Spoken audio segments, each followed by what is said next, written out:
আল্লাহ যেন বঙ্গবন্ধুকে তার সম্মান দেন।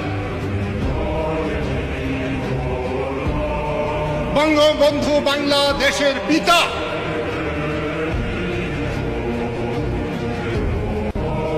এ যদি সত্য হয় তাহলে বিএনপিরও পিতা, জাতীয় পার্টির পিতা, জামাতেরও পিতা। যারা পিতাকে সম্মান করবে না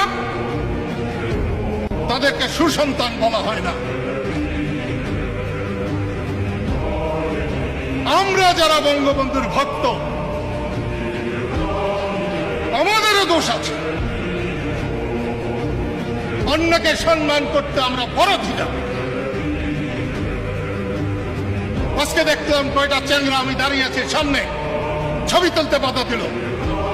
যখন প্রধানমন্ত্রী আসে তখন ছবি তুলতে বাধা দাও না।